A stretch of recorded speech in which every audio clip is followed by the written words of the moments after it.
Cricket की दुनिया में ना हमेशा ग्राउंड पर चौके छक्के मारने वालों की ही सबसे ज्यादा चर्चा होती है। एक शानदार शतक रातों रात सुर्खियां बन जाता है।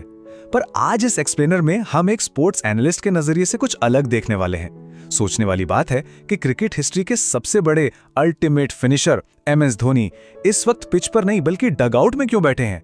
ये कोई नॉर्मल इंजरी अपडेट नहीं है, बल्कि सच कहूं तो ये हाई लेवल लीडरशिप और टीम स्ट्रेटेजी का एक मास्टर क्लास है। तो चलिए इस मास्टरमाइंडर के फैसले को आज के इस विश्लेषण में डिकोड करते हैं। अब सबसे बड़ा सवाल यही उठता है कि आखिर अल्टीमेट फिनिशर जो अपने दम पर पूरा मैच पलट सकते हैं, वो बेंच पर क्या कर रहे हैं। ऊपर से देखने पर शायद लगे अरे बस कोई इंजरी है इसलिए बाहर है, लेकिन जब हम एज एन एनालिस्ट इसकी गहराई में जाते हैं तो पिक्चर बिल्कुल अलग दिखती है। एक 44 इयर्स के एक्सपीरियंस लीडर का ये एक बहुत ही केयरफुली कैलकुलेटेड मूव है, क्योंकि इस लेवल पर ना क्रिकेट सिर्फ बैट और बॉल का खेल नहीं रह जाता, ये माइंड गेम्स और परफेक्ट टाइमिंग का खेल बन जाता है। तो चलिए सबसे पहले मेडिकल हकीकत पर नजर डालते हैं और इन चोटों का विश्लेषण करते हैं। देखिए, ग्राउंड रियलिटी बहुत क्लियर है। उम्र 44 साल हो चुकी है और स्पोर्ट्स साइंस भी यही कहता है कि इस एज में बॉडी की नेचुरल रिकवरी काफी स्लो हो जाती है। टूर्नामेंट शुरू होने से ठीक पहले उन्हें काल्फ यानी पिंडली में एक काफी सीरियस इंजरी हुई थी, जिसका मूवमेंट पर सीधा असर पड़ता है। ऊपर से हाल ही में अंगूठे की चोट ने भी परेशान किया है। अब एक विकेटकीपर बैट्समैन के लिए पैरों की स्पीड और हाथों की ग्रिप, यही दोनों तो सबसे बड़े हथियार होते हैं, और इन्हीं दोनों जगहों पर चोट लगने से रिहैब प्रोसेस काफी कॉम्प्लिकेटेड हो गया है। विकेट कीपिंग और बैटिंग जैसा रिफ्लेक्स बेस्ड काम बिना 100% फिट हुए करना लगभग नामुमकिन है, और वो फिटनेस अभी तक पूरी तरह हासिल नहीं हो पाई है। अब आते हैं इस रणनीतिक विश्लेषण के सबसे दिलचस्प हिस्से पर, टीम का संतुलन बनाम एक दिग्गज की वापसी। थोड़ा सोचकर देखिए, मैनेजमेंट के सामने इस वक्त एक तराजू रखा है। एक तरफ वो दिग्गज है जो अभी 100% फिट नहीं है, पर जिसका कद पूरे खेल से भी बड़ा है, और दूसरी तरफ है करंट प्लेइंग 11 जो इस वक्त कमाल का खेल दिखा रही है, लगातार जीत रही है और एक परफेक्ट रिदम में है। एक स्पोर्ट्स एनालिस्ट के तौर पर एक गोल्डन रूल हमेशा याद रखा जाता है, विनिंग कॉम्बिनेशन को कभी नहीं छेड़ना चाहिए। अगर एक रिकवर हो रहे खिलाड़ी को जबरदस्ती से टीम में डाल दिया जाए तो वो पूरा विनिंग मोमेंटम पलक झपकते ही टूट सकता है।